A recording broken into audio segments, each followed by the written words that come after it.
अंदर से भागवतिक चिंतन करेंगे। बार बार विषयों का चिंतन हो रहा है, एक दिन वो विषय आकर हमको घेर लेंगे। तभी तो कह दें कुछ मत बदलो, अपना चिंतन देखो, चिंतन क्या है, क्या सोच रहे हो, क्या चिंतन कर रहे हो। कह रहे हैं जो हम सोचेंगे वही हम बन जाएंगे।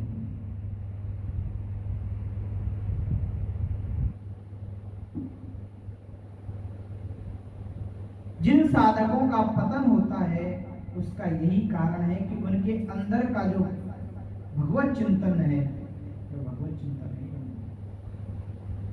अंदर से भगवत प्राप्ति की लालसा नहीं थी, इसीलिए उनके अंतःकरण का सुधार नहीं।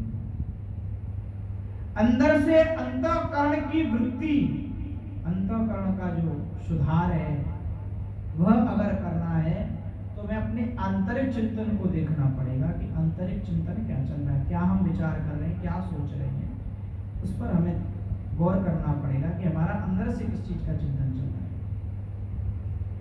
साधक के पतन का दूसरा कारण है साधना का अहंकार। बोले साधना का अहंकार क्या है? बोले जब उसको अपनी साधना का अहंकार हो जाता है तो प्रभु तो अहंकार का नाश करने वाले हैं। तो अहंकार का नाश करने के लिए पतन होने से उसको कोई नहीं बचा सकता। अगर जब अहंकार हो गया, जब तक उसका पतन होगा नहीं तब तक उसका अहंकार नष्ट होगा नहीं।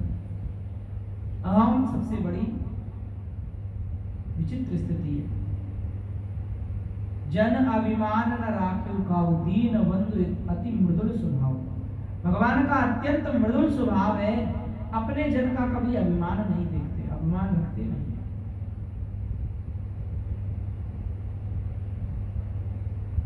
जब कोई डॉक्टर के पास कोई मरीज जाता है, डॉक्टर की इच्छा नहीं होती कि मैं इसे कष्ट दूं, डॉक्टर की इच्छा होती है कि मैं इसका इलाज करूं, इसके अंदर जो फोड़ा हुआ है, कैंसर हुआ है, उसका मवाद निकाल दूं। डॉक्टर ये नहीं देख रहा है, ये नहीं सोच रहा है कि मैं इसको कष्ट पहुंचा दूं। इस उद्देश्य से थोड़ी डॉक्टर इलाज करता है। डॉक्टर इलाज करता है कि मैं इसका रोग है उसको दूर कर दूं और सदा सदा के लिए से मैं इस रोग से मुक्त कर दूं, सुख प्रदान कर दूं। बड़ा सुंदर। यदि कोई अपने को श्रेष्ठ समझकर, श्रेष्ठ साधक समझकर दूसरे वैष्णव के प्रति हेय बुद्धि रखता है तो निश्चित ही गिरना पड़ेगा।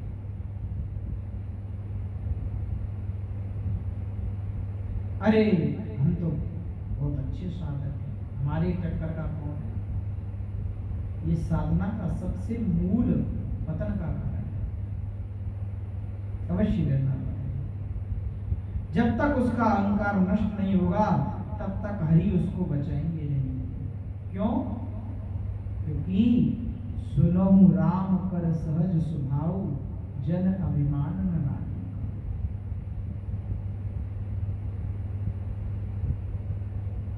ये माया एक बार उसे जरूर रोंदेगी बाबा। और जब वह दीनता पूर्वक हृदय से कहेगा, हे हरि, मेरे अंदर कोई योग्यता नहीं है, मैं सदा सदा से अयोग्य हूं, तो उसे तत्काल प्रभु हृदय से लगा लेंगे, उसको उठा लेंगे। इस स्थिति पर साधक को पहुंचना है, इस स्थिति को पार करना है। साधन करने के पश्चात साधन का अहंकार ना रहे।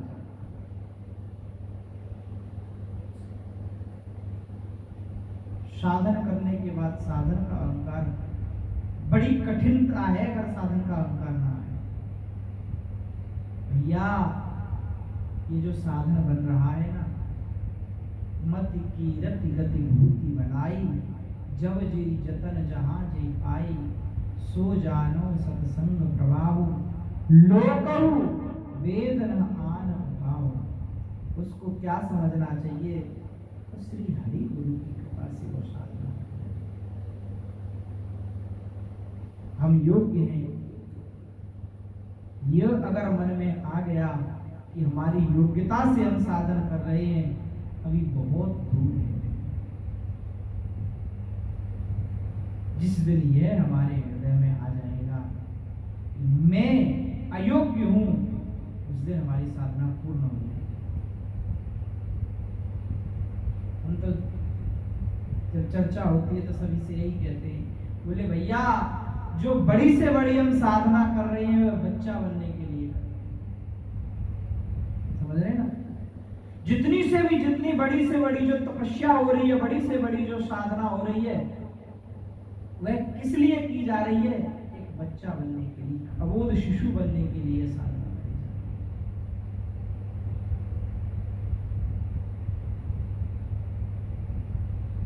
जिसके अंदर ना कोई काम है, न क्रोध है, न लोभ है, न मोह है, न मद है, न अहंकार है,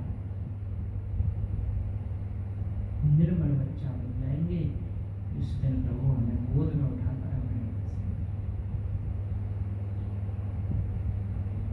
परंतु इस साधना के पथ पर आरूढ़ होना पड़ेगा। इस साधना के पथ पर हमें चलना पड़ेगा। जब हम इस साधना के पथ पर चलेंगे तो प्रभु की कृपा से और दैन्य भाव से, दैन्य भाव से साधना करनी है, दैन्य भाव से अपने आप को समर्पित करना।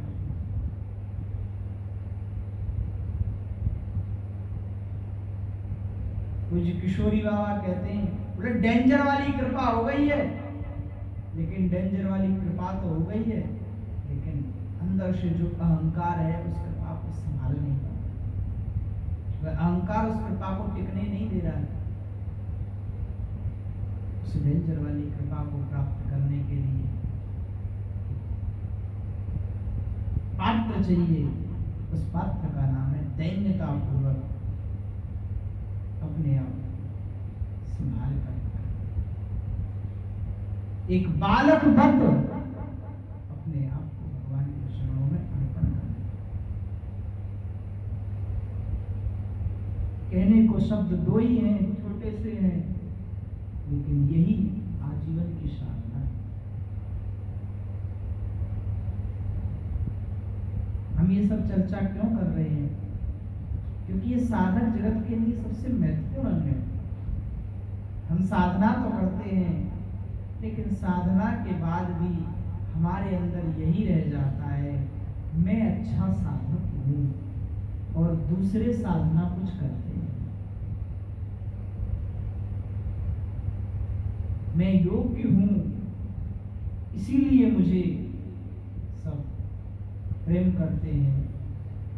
नहीं, मैं सर्वथा अयोग्य हूं, मैं सबसे छोटा हूं। जिस दिन यह हमारे अंदर निराभिमानता आ जाएगी, हे हरि मैं किसी भी योग्य नहीं हूं, उसे तत्काल प्रभु उठाकर अपने हृदय से लगा। कोई साधक दीनता पूर्वक निराभिमान होकर अंदर के चिंतन से मुक्त होकर साधना करे तो साध्य तत्व उसकी रक्षा करता है। क्या समझे? निराभिमान होकर, निर्वैर होकर, निराभिमान निर्वैरम, तो भगवान उसकी रक्षा करें। जो भगवान मार्ग के पथिक हैं, प्रभु उसको सदैव अपनी गोद में रखें। कैसे? करह सदा तिनकी रखवारी, जिमि बालक राखे महता। जैसे मैया अपने बालक को रखती है, उसी प्रकार साधक को भगवान रखते हैं। परंतु बालक बनना चाहिए। बालक कोई प्रेम करता है? बड़े को थोड़ी। कोई बड़े को प्रेम करने जाएगा, उसके कपोल पर कोई हाथ फैलाने लग जाए बड़े आदमी के, ये क्या करते हो? है ना उसके अंदर अहंकार, मैं बड़ा, मैं तो बड़ा हो गया।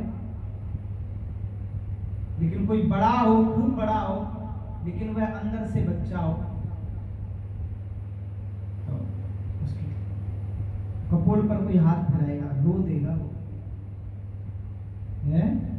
कोई खूब बड़ा हो, शरीर उम्र में खूब बड़ा हो, लेकिन अंदर से उसके अंदर दैन्यता हो, और कोई जाकर थोड़ा सा उसे वात्सल्य कर दे,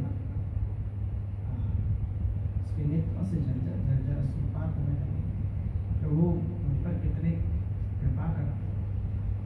कोई साधारण व्यक्ति उसे थोड़ा प्रेम दे देता है तो बालक की तरह रोने लग जाता है, और कोई बड़े आदमी को कोई अगर ऐसे करते हैं, बोले ये क्या करते हो, ये क्या करते हो, क्यों? क्योंकि उसके अंदर भी अहंकार है, मैं ये हूं, मैं ये हूं, मतलब बड़ा हूं मैं। हाँ, जब जीव दैन्य भाव से भगवान की उपासना करेगा, उसके फलस्वरूप उसके अंदर यह अबोध बालक वाली स्थिति जब बन जाएगी, उसको भगवान स्वयं साक्षात अपनी गोदी में बैठाकर उसको लाएगा। भगवान भी तो चाहते हैं मैं भी प्रेम करूं, भगवान प्रेम प्राप्त करना भी चाहते हैं, प्रेम देना भी चाहते हैं, प्रेम लेना भी चाहते हैं। सीम की चाप सकई को तासु,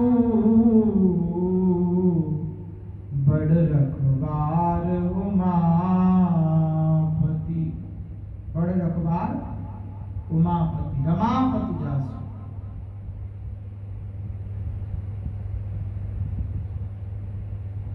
हाथ उठाकर कहता है जब जीव, तो भगवान उसकी रक्षा करते हैं। रमापति भगवान उसको तत्काल उसके हृदय में आकर उसकी रक्षा करते। हम हाथ उठाकर कहते हैं कि प्रभु, भगवान के जैसा प्यार करने वाला और